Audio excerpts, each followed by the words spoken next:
Dear friends, आज मैं आपको एग्रीकल्चर एग्ज़ाम में जो इम्पोर्टेंट क्वेश्चंस हैं उसके बारे में डिस्कस करेंगे। ठीक है बेटा, जो आपके एग्रीकल्चर एग्ज़ाम में आते भी हैं ज़्यादा। देखिएगा, पहला क्वेश्चन है जिसको समझिएगा अच्छे से। एक क्वेश्चन दिया गया है, यदि x square plus 1/x² equal to 102 यानी 102 हो तो x माइनस 1/x का मान ज्ञात करिए। पहला क्वेश्चन है, समझिएगा अच्छे से। ये लिखा है x² plus 1/x² equal to 102। कैसे करते हैं समझिएगा। आपको निकालना है x माइनस 1/x की वैल्यू निकालनी है। किसकी वैल्यू निकालनी है? x minus 1/x। समझिएगा अच्छे से। ये लिखा है x² प्लस 1/x²। कुछ फार्मूले बता रहा हूँ मैं, अच्छे समझा रहा हूँ आपको। एक होता है x प्लस 1/x का whole square, a² plus b² plus 2a into B. ये कैंसिल आउट हो जाएगा तो आपका बनेगा x प्लस 1/x का whole square equal to x² plus 1/x² plus 2 को इधर भेज दीजिए। x प्लस 1/x का होल स्क्वायर माइनस 2, ये x² प्लस 1/x² की वैल्यू कब? जब प्लस की निकालनी हो, राइट। ऐसे बनाओगे तो बनेगा x माइनस 1/x का whole square, a² plus 1/b², वही 1/² प्लस माइनस का 2ab minus 2a into B, cancel out. Minus 2 इधर भेज देंगे। x माइनस 1/x का whole square plus 2 equal to x² plus 1/x²। ये वैल्यू आ जाएगी। जब माइनस का है तो ये फार्मूला, प्लस का है तो ये वाला फार्मूला। x² प्लस 1/x² की वैल्यू क्या है? 102। हमें निकालनी है x माइनस 1/x का होल स्क्वायर। हमें नेगेटिव वाला निकालना है कि नहीं निकालना है? कौन सा? नेगेटिव वाला। तो नेगेटिव वाला फार्मूला लगा दो। नेगेटिव का फार्मूला क्या है? x माइनस 1/x का जब होल स्क्वायर ब्रेक करेंगे, a² plus b² minus 2ab, cancel हो जाएगा, माइनस 2 बचेगा, right. Then x minus 1/x का whole square is equal to x² plus 1/x² की वैल्यू क्या है? 102 माइनस 2। x माइनस 1/x का होल स्क्वायर इक्वल टू 102 में 2 बचेगा 100 का। जब स्क्वायर हो गया, वर्गमूल लोगे तो x माइनस 1/x की वैल्यू जब वर्गमूल लेंगे 100 का वर्गमूल 10। ये आपका answer, x minus value 10। Suppose करो x² प्लस 1/x² की वैल्यू गिवन हो, x² प्लस 1/x² की वैल्यू गिवन है 98, x प्लस 1/x की वैल्यू, तब कैसे निकालेंगे?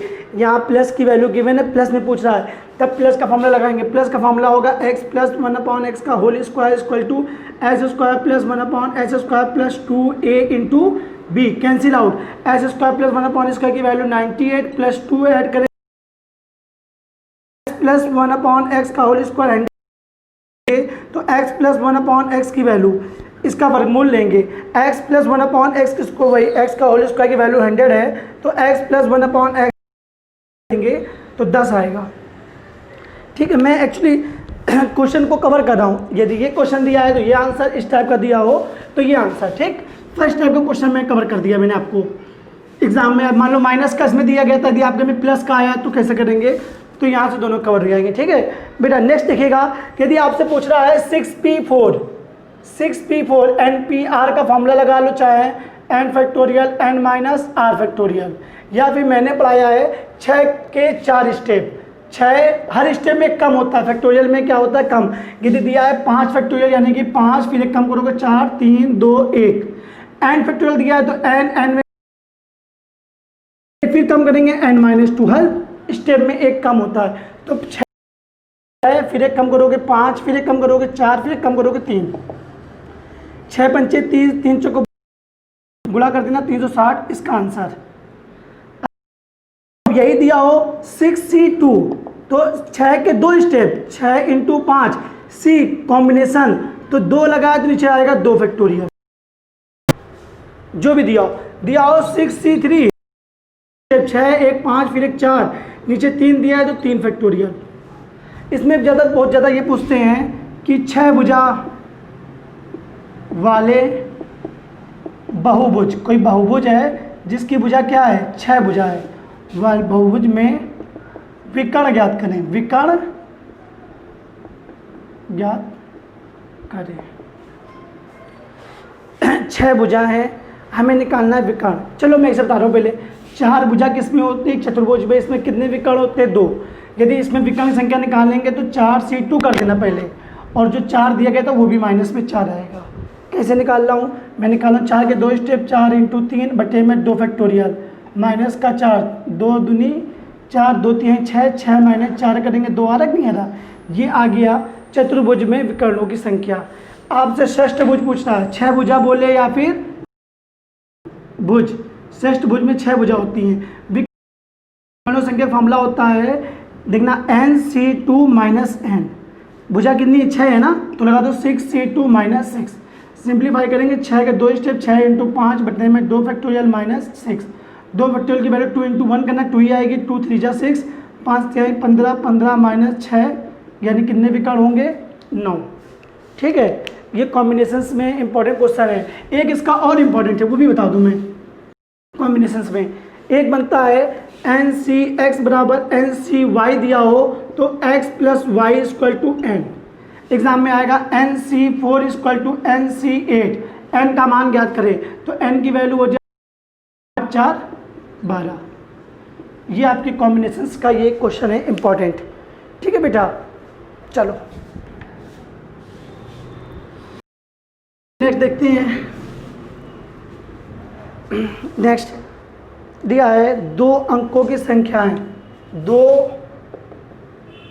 अंकों की कितनी संख्या 3 से विभाजित है? 3 से 2 अंकों संख्या होती है 11 12 13, ये 2 अंक की है, लेकिन 3 से विभाजित 3 चौको 12, 3 पचे 15, तो ये देखना पड़ेगा। 3 चौको 12, 3 पचे 15, 3 छंग 18, डॉट डॉट, लास्ट में कितनी है? 99 है कि नहीं? अब हमें देखना पड़ेगा कितनी, जो ये कितने नंबर से जो 3 से डिविजिबल है। ये सब नंबर 3 से डिविजिबल है। 21 आएगा, 24 आएगा, ये निकालने हैं हमें। n की वैल्यू निकालनी। पहला पद 12, d निकालते हैं सार्वधातुक, दूसरा पद माइनस पहला पद घटा देंगे तो आएगा 3। अंतिम पद tn बोलो या l बोलो, ये दिया है 99। फॉर्मूला होता है tn = a प्लस का n - 1 × d। अंतिम पद दिया है 99, पहला पद है आपका 12 प्लस का n - 1, d की वैल्यू 3। ठीक है बेटा, ये आज काम करेंगे। 99 99 12 प्लस 3 गुणा करो, 3n - 3 -3, 12 में 3 गया तो 12 में 3 घटा देंगे 9, 3n माइनस प्लस का 9 प्लस = 3n। n की वैल्यू निकाले, काट दो, n की वैल्यू आ जाएगी 30।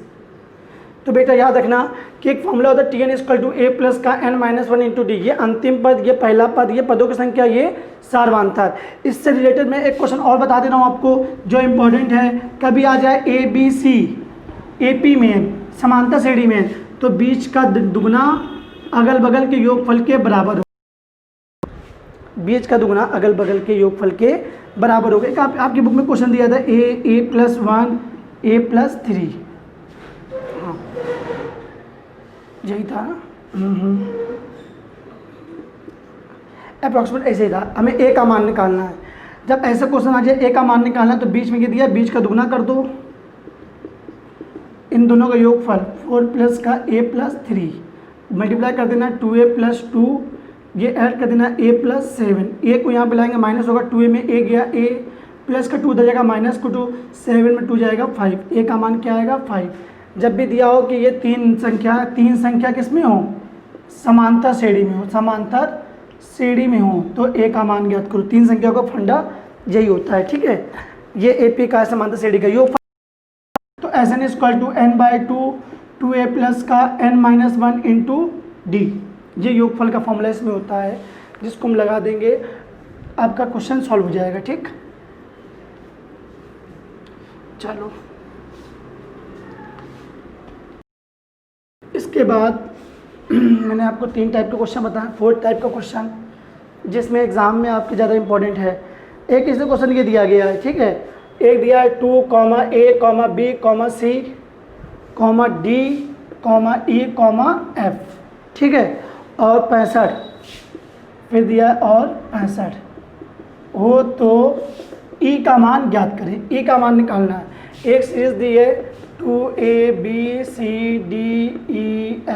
फिर 65 और ये समांतर श्रेणी है, किसमें? समांतर श्रेणी में है। तो हमें ई का मान निकालना है। तो कैसे निकालेंगे? सीरीज का पहला पद दिया है, अंतिम पद दिया है और पदों संख्या निकालो 1 2 3 4 5 6 7 8। पदों संख्या 8, पहला पद 2, अंतिम पद 65। फॉर्मूला लगा दो Tn equal to A plus का n-1 इंटू डी। Tn कितना है? 65। ए कितना है आपका? 2 प्लस का n कितना है आपका? सॉरी बेटा 8 में से -1 करेंगे 7d। 2 यहाँ पे आएगा माइनस का होगा 63 इक्वल टू 7d। 7 से कैंसिल करो 9, d की वैल्यू कितनी आ गई? 9। और d होता है सारवांतर। सारवांतर सब में जोड़ेंगे हम लोग। ये 2 लिखा है, 2 में 9 जोड़ देंगे तो 9 2 11, a की वैल्यू 11, 11 में 9 जोड़ेंगे 20, b की वैल्यू 20, 20 में 9 जोड़ेंगे 29, c की वैल्यू, d में 9 जोड़ेंगे तो आएगा 38, ये d की वैल्यू, फिर 9 जोड़ देंगे तो समझना बेटा, हाँ 47, ये e की वैल्यू, फिर 9 जोड़ देंगे 56, ये आपकी f की वैल्यू। सारी वैल्यू निकल आई हैं a b c d e f। e का मान होगा 47। ठीक है, ये इजी क्वेश्चन था, कुछ टफ नहीं था। नेक्स्ट देखो बेटा, फिफ्थ टाइप के क्वेश्चंस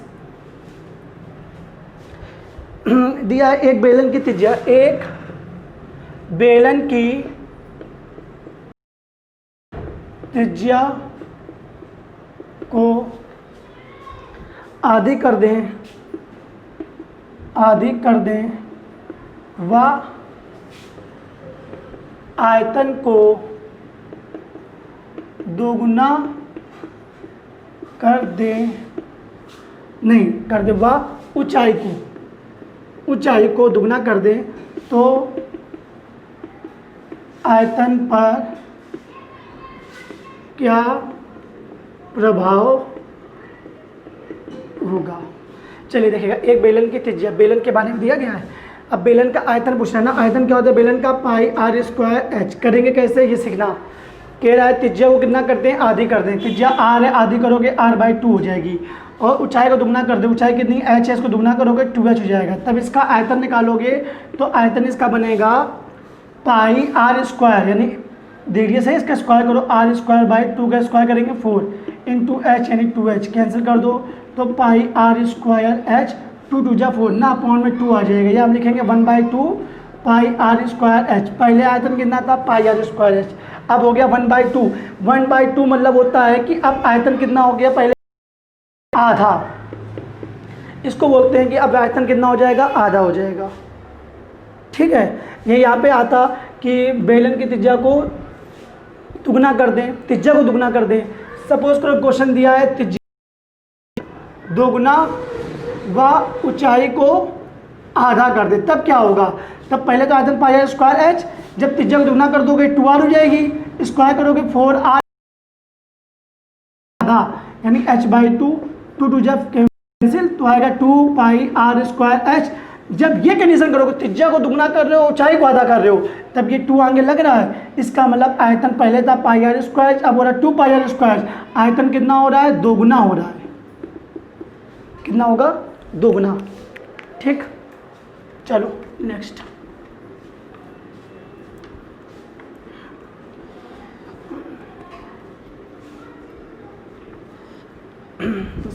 सिक्स टाइप का देखना। हाँ, 6 टाइप थोड़ा ये अजीब है आपके लिए, समझिएगा। ट्रायंगल ABC, त्रिभुज ABC में, ठीक है, इंपॉर्टेंट है।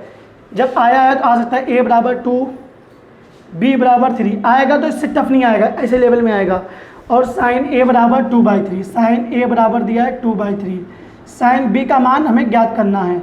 ऐसे क्वेश्चन a और b दिया हो, साइन a का मान दिया हो, साइन b का मान ना दिया हो, इनको बोलते हैं साइन रूल। हिंदी में बोलते हैं ज्या का नियम, जो आपने अभी तक नहीं पढ़ा है, मुझे पता है एग्रीकल्चर में नहीं है। कैसे करेंगे? साइन रूल होता है a के अपॉन साइन a और b के अपॉन साइन b। यदि c दिया हो तो c, मान लो दिया नहीं है, c होता है तो c के अपॉन में साइन c। किसी को भी बराबर ले ले तो कोई प्रॉब्लम नहीं। ठीक है, ये दिया नहीं गया, इसका यूज़ नहीं करेंगे, ये साइन रूल है। a का मान बेटा दिया है 2, साइन a की वैल्यू क्या है? 2/3, b की वैल्यू क्या है बेटा? 3, और साइन b की वैल्यू फाइंड करनी है। ठीक, सुनना बेटा, ये 2 से 2 कैंसिल, ये नीचे ऊपर हो जाएगा 3 = 3 अपॉन साइन b। 3 से 3 कैंसिल, क्रॉस मल्टीप्लाई कर दूँ sine B is equal to 1, sine B is equal to 1 यानी 1 किसकी वैल्यू होती है? हाँ, साइन बी का मान पूछेगा तो 1 आंसर। यदि बी का मान पूछ रहा है, एंगल बी पूछे तो 1 वैल्यू होती है साइन 90 यानी 90 यानी π/2। कैंसिल आउट बी की वैल्यू 90 डिग्री या फिर π/2। ये आंसर, ये साइन रूल है। ये थोड़ा अजीब है, ये आपके सिलेबस में नहीं है, एग्ज़ाम में आया हुआ है तो मैंने आपको समझा दिया। ठीक है, चलो देख लीजिएगा इस क्वेश्चन को अच्छे से बेटा। एग्जाम में ऐसे क्वेश्चन रिपीट होते हैं तो प्रॉब्लम ये होती है कि बच्चा लगा नहीं पाता, क्योंकि वहाँ डिजिट चेंज होगी। क्वेश्चन यही होगा, डिजिट चेंज होगी। एक क्वेश्चन है 1,2 -1,x और 2,3 संदेह हैं, ए का मान निकालो। संदेह हैं तो ए का मान याद करो। याद करना बेटा, ये पॉइंट होगा आपका x1 y1 x2 y2 x3 y3। संदेह का फॉर्मूला होता है x1 y2 minus y3 plus x2 y3 minus y1 plus x3 y1 minus y2। संदेह में 0 लग जाएगा और यही 3 पॉइंट दिए होते हैं। छेदफल पूछे तो 1/2 लगा दोगे, 0 हटा दोगे तो छेदफल हो जाएगा। ठीक है बेटा, अब ये पॉइंट रख दो। x1 की वैल्यू 1, y2 की वैल्यू x माइनस y3 की वैल्यू 3 प्लस x2 की वैल्यू -1 रखेंगे, -1 हो जाएगा। y3 minus y1 plus x3 की वैल्यू 2 y1 माइनस y2 की वैल्यू x। ठीक है बेटा, 0 सिंप्लीफाई कर लो, ये हो जाएगा x माइनस 3 माइनस का मल्टीप्लाई करो, ये 3 में से 2 गया जाएगा 1 हो जाएगा -1 और ये मल्टीप्लाई करोगे 2 2 जा 4 माइनस का 2x इक्वल टू 0। देखना बेटा, सुना, -3 -1 x minus 4 plus 4 minus 2x equal to 0 plus 4 से -1 4 कैंसिल, -2x में से x डालोगे minus x equal to 0, x की वैल्यू 0, x का मान क्या आएगा बेटा 0। संदेह की ये कंडीशन होती है, ये फॉर्मूला होता है, संदेह पे लगा देना। ये x1 y1 x2 y2 x3 y3 point है, सिंप्लीफाई कर देना, जो आंसर आएगा ये आपका आंसर होगा। ठीक है बेटा, ये संदेह के लिए। नेक्स्ट देखिएगा बेटा, हाँ देखना, एक क्वेश्चन ये दिया गया है कि कोई बिंदु है -4,3 जो झुकाव आपको दिया गया है इक्वल टू 1/2 से जाने वाली रेखा समीकरण से जाने वाली रेखा का समीकरण। समझना बेटा, जाने वाली रेखा समीकरण कैसे निकालेंगे। हाँ, ये बिंदु दिए, ये हो जाएंगे x1 y1 और जो झुकाव होता है ये आपका m, और जब एक बिंदु दिए हो वो प्रवणता दी हो तो समीकरण का फॉर्मूला होता है y minus y1 m x minus x1। दो बिंदु दिए होते हैं x1 y1 x2 y2, तब समीकरण निकालना हो y minus y1 y2 minus y1 upon x2 minus x1 bracket में x माइनस x1, ये x2 माइनस x1 है। फिर एक चीज़ याद रखना बेटा, प्रवणता की बात आती है, प्रवणता कोण दिया हो तो tan थीटा और प्रवणता दो बिंदु दी हो तो y2 minus y1 upon x2 minus x1। दो बिंदु दी हो कि प्रवणता पूछेगा एग्जाम में, ये इंपॉर्टेंट है, एग्जाम में बहुत आया वो क्वेश्चन है। आपको दिया है 2,3 और 1,2 की प्रवणता निकालो, x1 y1 x2 y2, ये पॉइंट याद रख देना, प्रवणता निकल आएगी। ठीक है बेटा, और ये हो गया। समीकरण से निकालनी हो तो y equal to mx plus c बना लेना। यह होता है माइनस x का गुणांक जो अपॉन y का गुणांक, लेकिन x और y दोनों एक पक्ष में होने चाहिए, बराबर में नहीं। ठीक है, ये रख दो, y माइनस y1 की वैल्यू 3, m की वैल्यू 1/2, x माइनस x1 की वैल्यू -4 रखोगे +4, 2 से मल्टीप्लाई कर दो 2y माइनस 6, ये हो जाएगा x प्लस 4, उधर भेज दो x माइनस 2y माइनस का 6 जाएगा, जुड़ेगा +10 इक्वल टू 0। ये आपका समीकरण। ठीक है बेटा, नेक्स्ट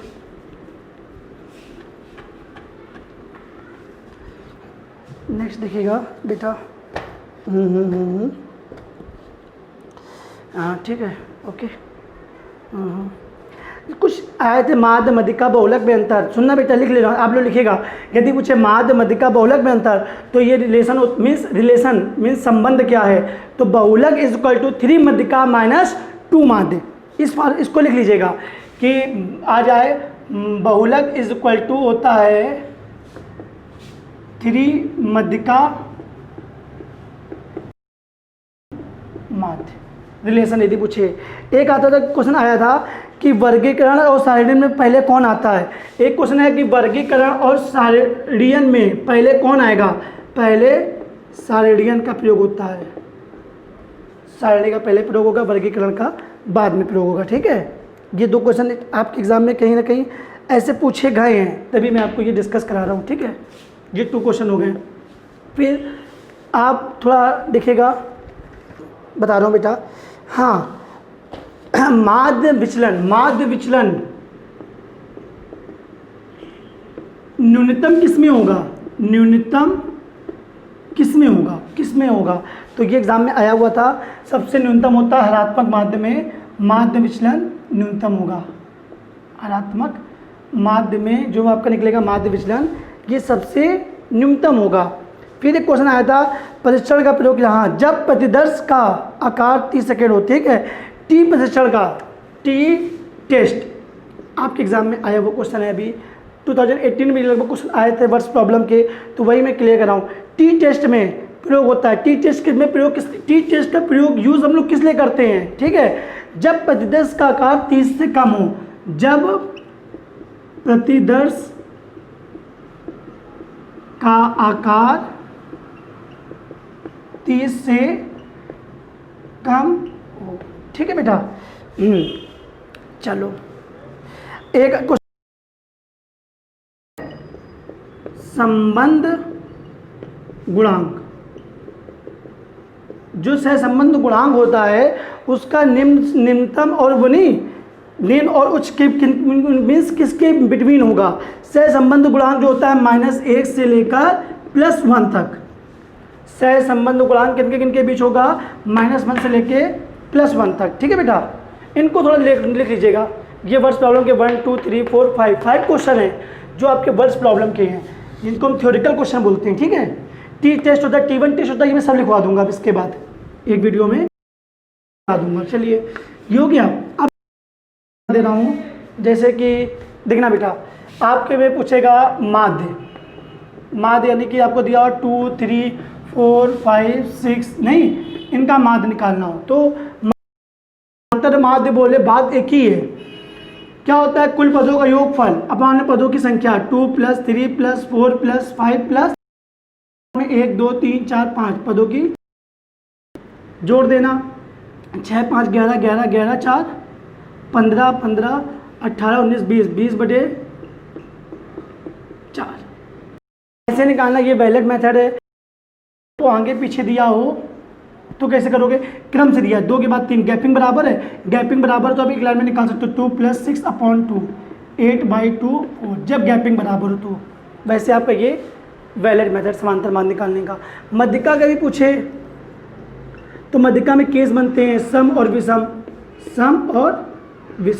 विषम है तो n+1/2 पद पहले आरोही क्रम में लिख लेना, छोटे से बड़े क्रम में, और